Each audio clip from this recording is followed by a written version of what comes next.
Hello friends, இன்றைக்கி நம்ம long and short stitch தான் பார்க்க போகிறோம். லாங் அண்ட் ஷார்ட் அப்படின்னு சொல்கிறது வந்து ஒரே ஸ்டிச் தான். நம்ம எப்போவுமே சொல்லுவோம் செயின் ஸ்டிச் குட்டியாக போடுங்க அப்படின்னு சொல்லிட்டு, இதில் என்ன பண்ணுறோன்னா செயின் ஸ்டிச் கொஞ்சம் பெருசாக போடுங்க அப்படின்னு சொல்கிறோம். ஓகேவா? எல்லா வீடியோலையுமே சொல்லியிருப்பேன் செயின் ஸ்டிச் வந்து குட்டியாக தான் இருக்கணும்னு சொல்லிட்டு. பட் லாங் அண்ட் ஷார்ட்டை பொறுத்தளவு செயின் ஸ்டிச் வந்து கொஞ்சம் பெருசாக இருக்கணும்.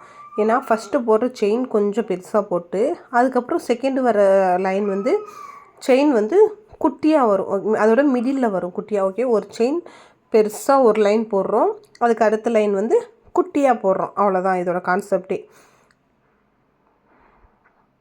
ஒரு செயின் பெருசாக போடுறோம், அது பக்கத்தில் வர செயின் வந்து அதை விட கொஞ்சம் குட்டியாக. ஓகேவா? இதுதான் லாங் அண்ட் ஷார்ட். ஓகே, இதை வந்து இந்த ஹார்ட்டு சர்க்கிள் வேறு எந்த ஒரு இதாக வேணாலும் எடுத்துக்கோங்க. எடுத்து ரெண்டாக பிரிச்சுக்கோங்க. ஒரே ஆங்கிளில் ப்ராக்டிஸ் பண்ணாதீங்க, ரெண்டாக பிரித்து பண்ணுங்கள். ஓகே, நானும் உங்களுக்கு வந்து இந்த ட்ரையாங்கிளை வந்து ரெண்டாக பிரித்து தான் பண்ணுறேன். ஓகே, நான் 2 கலர் யூஸ் பண்ணியே உங்களுக்கு தெளிவாக தெரியணுன்றனால 2 கலர் யூஸ் பண்ணியிருக்கேன்.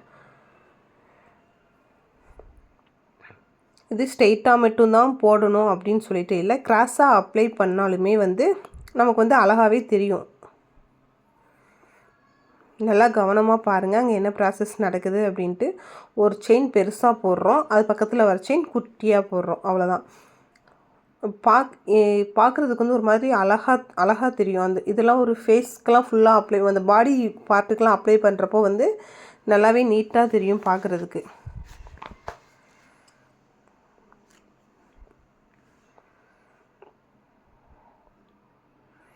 நம்ம நார்மல் செயின் ஸ்டிச்லேருந்து மெட்டீரியல்லேருந்து எல்லாமே வீடியோவில் ஃபஸ்ட்டேருந்து போட்டிருக்கேன். இப்போ புதுசாக நம்ம வீடியோ பார்க்குறவங்க யாராவது இருந்தால் ஃபஸ்ட்டு இருக்கிற வீடியோவையும் பார்த்துட்டு வாங்க. ஸோ அப்போ வந்து உங்களுக்கு வந்து கொஞ்சம் புரிகிறது வந்து கொஞ்சம் ஈஸியாக இருக்கும். ஏதாவது டவுட் இருந்தால் கமெண்ட் பாக்ஸில் கேளுங்க, நான் எக்ஸ்பிளைன் பண்ணுறேன். உங்களுக்கு வாய்ஸ் கொஞ்சம் டிஸ்டர்பன்ஸாக இருக்குது, என்னால் இதை ஃபோக்கஸ் பண்ண முடியலை அப்படின்னா சவுண்டை மியூட்டில் போட்டு விட்டு அங்கே என்ன ப்ராசஸ் நடக்குதுன்னு சொல்கிறத மட்டும் கொஞ்சம் கவனமாக பாருங்கள்.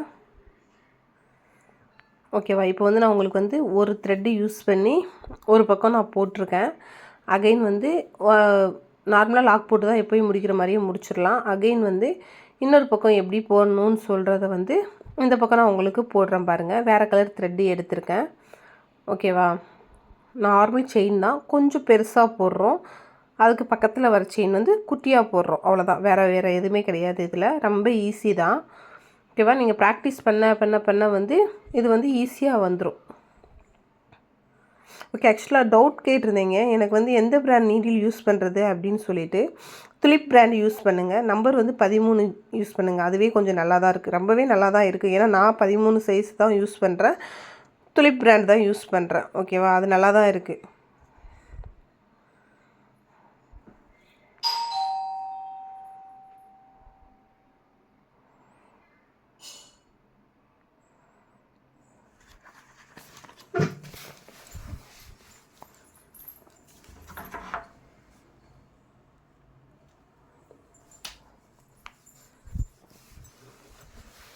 ஓகே, கவனமாக பாருங்கள்.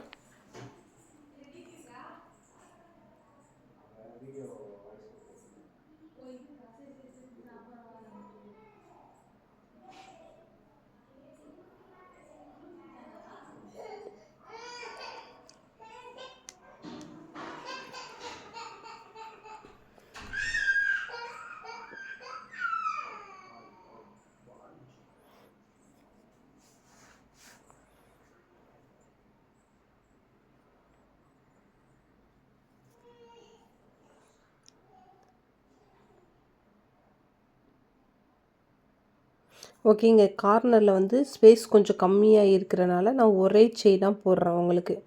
ஓகே, குட்டி குட்டியாக போடாமல் ஒரே செயினாகவே போடுறேன். கொஞ்சம் பெரிய செயின், அதுக்கப்புறம் 2 குட்டி செயின், ஒரு பெரிய செயின், அதுக்கப்புறம் 2 குட்டி செயின், அந்த மாதிரி போட்டு வந்து நம்ம இதை வந்து ஃபினிஷ் பண்ணிக்கலாம்.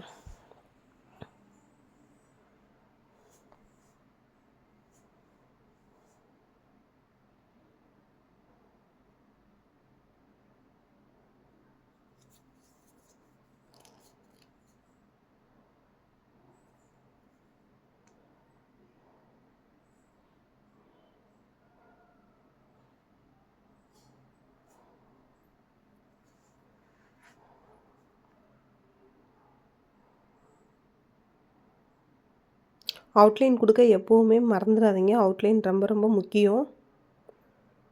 ஓகேவா? வீடியோ பிடிச்சிருந்தா லைக் பண்ணுங்கள், ஷேர் பண்ணுங்கள், சப்ஸ்கிரைப் பண்ணுங்கள்.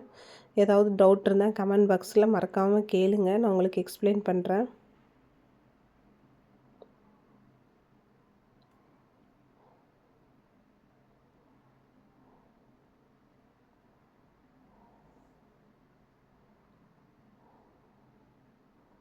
தேங்க்யூ.